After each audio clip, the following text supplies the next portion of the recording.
So there are a couple of things that I would like the WWE to kind of do, not do, whatever the case may be, on Sunday. Now, I know they put a singer in the Celebrity Hall of Fame this year, and obviously Kid Rock, he does the theme song for WrestleMania 34.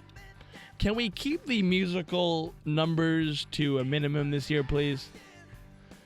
You had Lunch Money Lewis, Flo Rida, Pitbull. That was 3 performances. They took up way, way too much time at WrestleMania 33, excuse me. You had a 13-match card, including the 3 pre-show matches. There was a lot of matches last year at WrestleMania. And I think the performances really, I think it took some energy out of the crowd in Orlando. So, to me, I would just cut them out. I would just cut them out. I mean, if they're not doing what Motorhead did and Kid Rock did and playing the wrestlers actually out to the ring, it's basically useless. Because you're giving them 15 to 20 minutes of airtime when you could be giving that to an actual match. And hell or high water, am I going to be damned if a musical number takes 15, 20 minutes and it takes away from time that we could have saw AJ Styles versus Nakamura. And that match is only 15 minutes because you had to get a musical number in. No. Please. Don't do that. Please, for the love of goodness, please. Don't do it. Please, Vince, I'm begging you. I think Sheamus and Cesaro should retain the titles. I don't think it fits Braun Strowman, no matter who he picks as his tag team partner. I don't think it fits him to win the tag team titles. I really don't think it does. I think it makes no sense. Now, you have to find someone to team up with Braun that will be the one to get pinned. Because you don't want to keep having Strowman lose big pay-per-view matches or lose matches at pay-per-views in general. I mean, he's going to start turning into Bray Wyatt. But you have him have a strong showing. You mix him with a partner that could get pinned by either Cesaro or Sheamus. And that's that. But I think Cesaro and Sheamus have been very valuable to the Raw tag team scene that I think they got to retain their titles until a legitimate tag team comes in.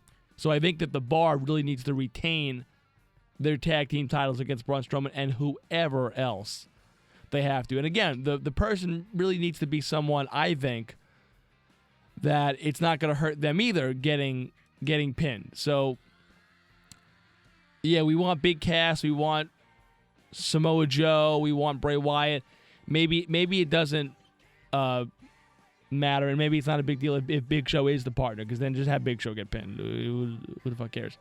I think The Miz needs to walk out of WrestleMania still the Intercontinental Champion.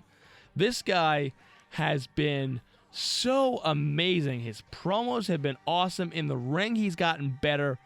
And I'm not knocking Rollins or Balor, and I don't think that, I'm not knocking their in-ring ability. But The Miz, to me, I just don't think he's ready to have the IC title taken off of him yet. I really don't think he's at that point yet. So I'd have him walk out of WrestleMania the champ. And really, you can make a case that Miz was going to fight one of the two, and they booked the other one in a triple threat match. That's the only thing, is I think they got lazy with a few of the matches. Like, I'm fully convinced that they just threw Jinder Mahal in the U.S. title match to make it a triple threat, and then they threw Rusev in there to make it a fatal four-way because Rusev is so popular with Rusev Day, and they just threw him in there. But either way, I think both matches will be good, but I think The Miz should walk out of New Orleans still the Intercontinental Champion. I think that it's a good business move. I think he should. I think only one of the women's titles should change hands. Certainly, I don't think that with the men. I think both titles should change hands. Yes, I do think Roman Reigns should win the title. And I think Nakamura should win. Even though it's tricky. See, that's where it's tricky with the Nakamura styles, because would Nakamura be a good WWE champion, would he be marketable? And it's nothing to do with anything else, but usually your world champion is good on the mic. Nakamura really isn't good on the mic. He acts crazy and he does some weird things, but he's not really good on the mic.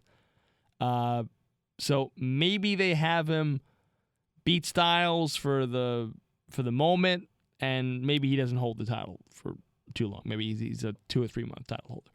But I think only one of the women's titles should change hands, and I think it should be Nia Jax defeating Alexa Bliss, and I think Charlotte should retain against Asuka. You don't want to have Asuka go through this streak and start having the fans resent her because she's winning so much and she never loses. I think now, at the biggest stage in the mall, it's the perfect time to have Charlotte beat her, and then after that, you can have Charlotte toot her own horn, and then we could see more of the heel Charlotte come out. And I like the heel Charlotte better. I like any flair. Any flair to me is better heel. It really is.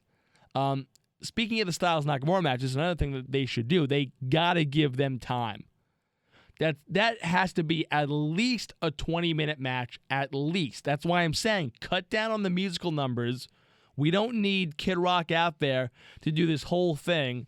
Maybe he does something with The Undertaker. I don't know. But you can't have what you had last year and you had 3 freaking musical things. That can't happen.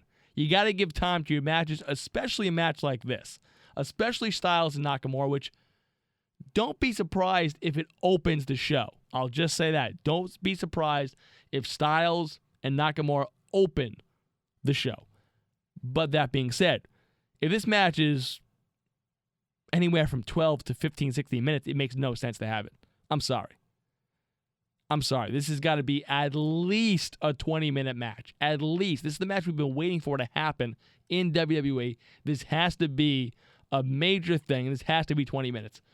I think Lesnar Reigns, they did this at WrestleMania 15 where they changed it. I think that night they changed it on Heat where Austin Rock became no disqualification. I think they have to change Lesnar Reigns to a no disqualification match because you can't have Brock and Roman. It's not going to be a wrestling classic, and especially if you're going to close out the show with that, make it a street fight, make it a brawl, make it a no disqualification match. Because if you don't, and they're trading wrist locks and suplexes for the first couple minutes, it's not going to work. You have to try and put something else, put some more juice into that. Daniel Bryan should definitely get more ring time than Shane McMahon. Definitely. 100%. There's no question that he should. And I also think that one of them should turn on each other, whether Bryan turns on Shane or Shane turns on Bryan. I think one of them should turn on each other and then set up a Shane versus Bryan match at a later date, if you will. Also, The Undertaker has to come down as the American Badass. And we've been saying that. I've been saying that since last year, that if Undertaker comes to this WrestleMania or does anything, he should be the American Badass. Come out. The lights go out, the gong, and then all of a sudden the motorcycle hits or Kid Rock comes on stage and starts doing something, and then he comes out. But you can't have him come out with the dead man thing. That's over. That's dead, no pun intended. So you have to have him do something else.